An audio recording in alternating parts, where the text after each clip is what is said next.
बहुत सारे लोग कह रहे हैं कि धारी देवी की मूर्ति हटने की वजह से तबाही हुई है। वहां पर जो वहां के स्थानीय नागरिक हैं उनका भी ऐसा ही मानना है। 1882 में भी कुछ ऐसा ही हुआ था, लेकिन अभी ब्रेक पर जाने से पहले डॉक्टर एस गोला साहब ने कहा कि नहीं, ऐसा नहीं है कि किसी मूर्ति को प्रतिस्थापित कर देने की वजह से, उसका स्थान परिवर्तन करने की वजह से इतनी बड़ी तबाही आ गई। हम यहाँ पर अनिल नरेंद्र जी से इसके पक्ष में तर्क सुनेंगे कि आखिर कैसे ये मूर्ति स्थापित करने से, कहीं और हटा के रख देने से इतना बड़ा हादसा हो गया। लेकिन उससे पहले उमा भारती ने जो कहा वो आपको सुनवाई देते हैं। प्रधानमंत्री जी से मुलाकात की, उस प्रतिनिधिमंडल का नेतृत्व अडवाणी जी ने किया, नितिन गडकरी जी ने किया, उसमें सुषमा जी, अरुण जेटली जी, उसमें उत्तराखंड के तीनों पूर्व मुख्यमंत्री खंडूरी जी, कोश्यारी जी, निशंक जी तथा मैं वहां पर मौजूद थे। हमारी वार्ता का मुख्य बिंदु था श्रीनगर में जो योजना है उत्तराखंड में, उसमें एक स्थान है धारी देवी,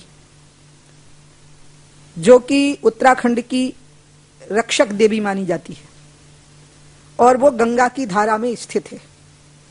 आपको स्मरण होगा कि मुंबई के हमारी राष्ट्रीय कार्य समिति में हमने अविरल, निर्बाध तथा निर्मल गंगा का संकल्प पारित किया है। उसी के अंतर्गत ये धारी देवी का मसला भी उठा। श्रीनगर की जो जल विद्युत परियोजना है, इसके मूल प्रस्ताव में ये 200 मेगावाट की थी, तो धारी देवी डीपीआर के अंदर मेंशन नहीं हुई। जो इसका प्रस्ताव बना उसमें इसका जिक्र नहीं हुआ, क्योंकि ये डूब क्षेत्र में नहीं आई। दोबारा उन्होंने इस परियोजना को बढ़ा लिया और लगभग 350 मेगावाट का कर लिया, लेकिन चूंकि मूल प्रस्ताव में धारी देवी का जिक्र नहीं हुआ, तो दूसरे बढ़े हुए प्रस्ताव में भी धारी देवी का जिक्र नहीं हुआ। जबकि धारी देवी उत्तराखंड की रक्षक देवी है। बद्री और केदार जाने वाले यात्री की कुशलता के लिए वहां प्रार्थना की जाती है और वो अपने आप में एक बहुत बड़ा सिद्ध पीठ है, पौराणिक और ऐतिहासिक महत्व का स्थान है। ये बात आपने सुनी उमा भारती की, जो इस वाकये के, इस हादसे के होने के बाद उन्होंने प्रेस के सामने रखी। अनिल नरेंद्र जी हमारे साथ हैं, जो कि ये मानते हैं कि निश्चित रूप से ये हादसा इसी वजह से हुआ क्योंकि मूर्ति को हटा के कहीं और रख दिया गया। लेकिन अनिल नरेंद्र जी, ब्रेक पर जाने से पहले आपने डॉक्टर एस गोला की सारी बातों को विस्तार से सुना। एक तार्किक मस्तिष्क ये बात कैसे मान ले कि केदारनाथ और बद्रीनाथ में जाने वाले यात्रियों को इस वजह से जान गंवानी पड़ी, वहां के तमाम जानवरों को जो ढो के ले जाते हैं अपनी पीठ पर, ये सेवा काम करते हैं और उनके जो संरक्षक है वो सब इसमें से मारे गए क्योंकि वहां से मूर्ति हटा दी गई। इसमें उनका कोई दोष ही नहीं था। उनका दोष कहाँ था नरेंद्र साहब? देखिए, बात यह है, इस तर्क का जवाब देना बहुत कठिन है। मैं ये कहता हूं कि धारी देवी काली मां का एक रूप है जी, और जब काली मां जब गुस्से में आती है तो इसी प्रकार का तांडव करती है। ये हजारों साल से मान्यता है, आज से नहीं है, और उसका स्वरूप भी वैसा ही बनाया जाता है काली देवी का। और आप उसके देखेंगे कि मैंने कुछ तस्वीरें देखी हैं जिसमें भगवान शिव को अंत में उनके रास्ते में लेटना पड़ा उन्हें रोकने के लिए। जी जी। और उनका पांव उनके ऊपर, शिव जी के ऊपर था। यहां आप उसको, मैं कोरिलेट करता हूं, मैं इसका कोई अथॉरिटी नहीं हूं, पर मैं ऐसा समझता हूं कि वो ही प्रचंड रूप केदारनाथ में तक गया। ऊपर ग्लेशियर फटा, ग्लेशियर का टुकड़ा बहा, और मैं खुद पिछले साल अगस्त में केदारनाथ यात्रा करके आया हूं। मेरी आंखों के सामने सारा जो मंजर है, केदारनाथ मंदिर के इस साइड से मंदाकिनी फ्लो करती है। 16 जून को रात को और उसके बाद 18, 17, 18 और उसके बाद वो अपना कोर्स चेंज कर लेती है और वो सीधा आती है, सीधा आती है और सीधा मंदिर के रास्ते में।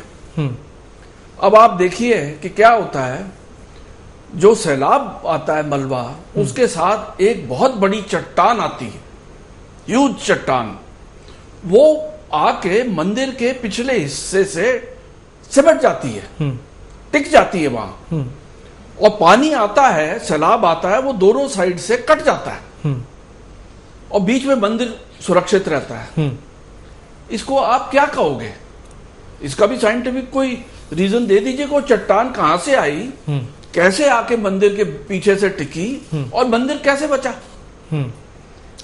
तो ये तो अपनी अपनी आस्था की बात है, अपनी अपनी विश्वास की बात है। ये साइंटिफिक प्रूफ ना कोई कर सका है, ना ही हम करने में इंटरेस्टेड है। आप मानो मानो, ना मानो ना मानो, लेकिन हमें मानने का आधार भी होना चाहिए। कभी कभी आप बिल्कुल ठीक कह रहे हैं, कभी कभी कुछ मान्यताओं का कोई आधार नहीं होता है, फिर भी लोगों के हृदय में होती हैं। ये एक सच है। नरेंद्र साहब, एक रिपोर्ट दिखाते हैं और फिर इस बात को आगे बढ़ाते हैं। शायद ये रिपोर्ट आपकी बातों की पुष्टि करे।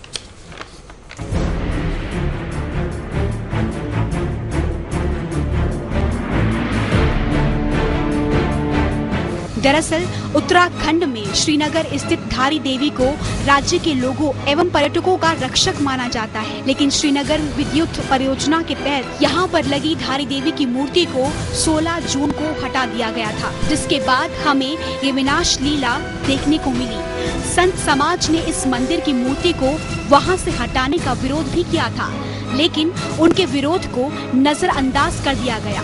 उन्होंने मूर्ति हटने की सूरत में यहाँ पर आपदा आने की आशंका जताई थी। मूर्ति हटा दी गई और इसके बाद जो कुछ हुआ वो हम सबके सामने है। इस बाढ़ में बिजली का वो प्रोजेक्ट भी बह गया जिसके लिए धारी देवी की मूर्ति हटाई गई थी। इससे पहले वर्ष 1882 में भी एक राजा ने मंदिर के साथ छेड़छाड़ करने की कोशिश की थी और उस समय भी इसी तरह का विनाश देखा गया था।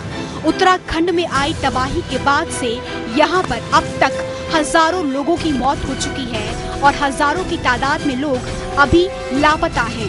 कुछ लोग ऐसा मानते हैं कि यहाँ होने वाली तबाही एक सामान्य प्राकृतिक आपदा नहीं बल्कि एक देवी का अभिशाप है। डॉक्टर एस गोला इस बात को मानने के लिए तैयार नहीं है, ज्योतिष शास्त्री हैं, कि अभिशाप की वजह से हो रहा है। लेकिन डॉक्टर गोला, अभी आपने इस बात को स्वीकार भी किया अपनी सारी बात के बीच में कि भगवान कृष्ण को भी वो शाप लेना पड़ा था गांधारी से, उनको स्वीकार करना पड़ा था, उनका वंश नष्ट हो गया। उनका अपराध हो न हो इस पर हम बहुत लंबी चर्चा करेंगे, शायद तब भी छोटी पड़ जाएगी। लेकिन अभिशाप वाली बात तो अभी आपने भी स्वीकार की जो भगवान कृष्ण के साथ घटी थी। डॉक्टर गोला, देखिए, मैंने आपको ये समझाने की कोशिश की थी कि चाहे जितनी बड़ी शक्ति हो तो भगवान कृष्ण से ज़्यादा कोई शक्तिशाली नहीं हुई है। ठीक है। उन्होंने भी लॉ ऑफ नेचर जो है, जो कर्म सिद्धांत को माना। इसलिए क्या है कि मेरा फिर भी वही कहना है कि क्योंकि जिस चीज़ को भगवान कृष्ण भी नहीं रोक पाए, बाकी लोग नहीं रोक सकते। तो मतलब ये होना था इसलिए हुआ, इसमें आपके कहने का मतलब है जी। मैं आपको बता रहा हूँ कि जो जैसे मैंने 2005 में लिखा कि 26 जून 2005 में जो है बम्बई की जो है उसकी हालत खराब हो जाएगी। तो वहाँ कौन सी देवी थी सर? इतना बम्बई में बरसात हुई थी कि वो हजारों चेरापूंजी के रिकॉर्ड को तोड़ दिया था। इसके बाद में फिर 2007 में फिर लिखा था मैंने। चलिए, आप अपनी बात पे बिल्कुल अडिग हैं। आप ये कह रहे हैं कि कर्म संबंध है और तो ये स्थितियां हैं, वहाँ पे हुआ। फिर मेरा कहना ये है कि बाकी जगह जो आपने दुनिया भर के उसमें दिखाया नाश होते हुए, तो वहाँ क्यों नाश हुआ? वहाँ तो देवी को कहीं से शिफ्ट नहीं किया था। बिल्कुल। या कहीं भी जहाँ पर विनाश लीला आज तक हुई है वहां पर क्या हमेशा मंदिर की मूर्ति हटा दी गई? ऐसा तो हमेशा नहीं हुआ। बिल्कुल, ये फैक्ट है, ये एक तथ्य है जिसको नकारा नहीं जा सकता। और ये तो अनिल नरेन जी भी कह रहे हैं कि ये विश्वास की बात है, इसे मैं तर्क से सिद्ध नहीं कर पाऊंगा। आपके पास अपनी बात करने के लिए तर्क है, सबसे अच्छी बात यह है डॉक्टर गोला, लेकिन विश्वास को भी हम किनारे नहीं कर सकते। एक और रिपोर्ट दिखाते हैं, फिर बात को आगे बढ़ाते हैं।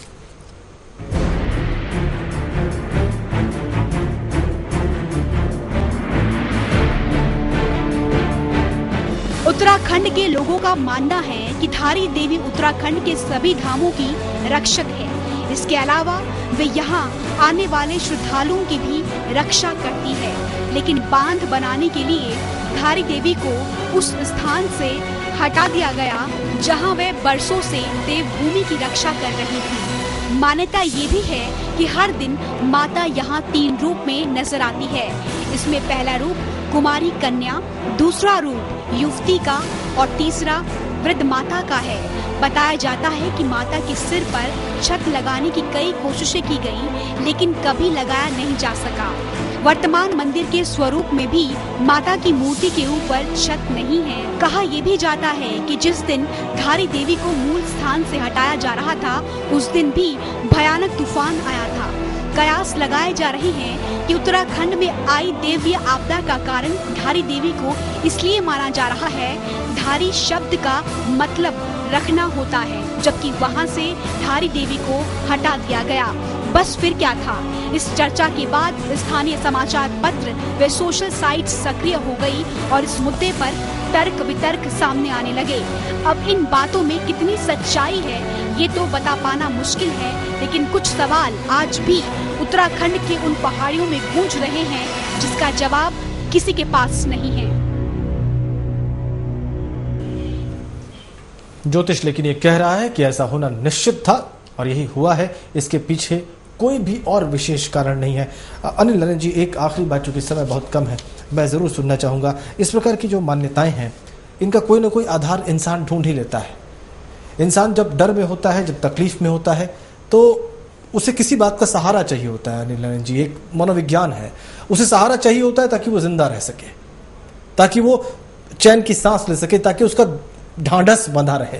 क्या ये कहना ठीक नहीं होगा कि हम अपनी आस्थाओं में यही कारण ढूंढ लेते हैं? देखिए, मैं 2 बातें कहना चाहूंगा संक्षिप्त में जी। सबसे पहले तो मेरा अनुरोध है सबसे, सरकार से, कि आप धारी देवी की मूर्ति को वहीं स्थापित करिए, उसको स्थानांतरण मत करिए। दूसरी बात, एक मैंने बड़ा दिलचस्प किस्सा पढ़ा था। एक छोटी सी बच्ची जब हेलीकॉप्टर से एयरलिफ्ट करके ला रहे थे उन्हें, तो उसने अपनी माँ से पूछा कि भगवान कहाँ है। तो माँ ने कहा, देखो बेटे, हम तो वहां फंस गए थे, कोई उम्मीद नहीं थी बचने की। अब तुम हेलीकॉप्टर में आई हो ना, बैठी हो ना, बच गई हो ना, तो किसने बचाया तुम्हें? यही है भगवान। तो ये फिर वही बात आती है कि भाई ये तो अपनी आस्था की बात है। आप हर आस्था को, हमारे देश का या इस दुनिया का ही दुर्भाग्य है कि हर आस्था, चाहे वो किसी भी रिलीजन की हो, किसी भी परंपरा की हो, मान्यता की हो, उनको खत्म करने की कोशिश की जा रही है साइंस से। ये तभी तो हमारे देश का में विनाश काले हो रहा है शुरू। ये एक ऐसा पक्ष आपने रख दिया अनिल नरेन जी, जिस पर कितनी भी चर्चा कर ली जाए अधूरी है, सदियों से होती आ रही है, आगे भी होती रहेगी। बहरहाल हमारा मकसद कतई ये नहीं था कि हम किसी प्रकार के अंधविश्वास को बढ़ावा दें। हाँ, लेकिन ये बात जरूर है कि हम विश्वास नष्ट करने में विश्वास नहीं रखते। विश्वास जरूर रहना चाहिए, और वो विश्वास तो बिल्कुल रहना चाहिए जिससे कि आपको, हमको, सभी को ताकत मिलती हो, शक्ति मिलती हो। बहुत धन्यवाद आपका अनिल नरेन जी स्टूडियो में आने के लिए, और बहुत शुक्रिया आपका डॉक्टर SS गोला यहाँ पे आने के लिए और ज्योतिष के भी पक्ष समझाने के लिए। चर्चा और उसका हर पक्ष आपके सामने था। ये निर्णय आप ही लें कि वहां पर क्या हुआ और उसके पीछे कौन था।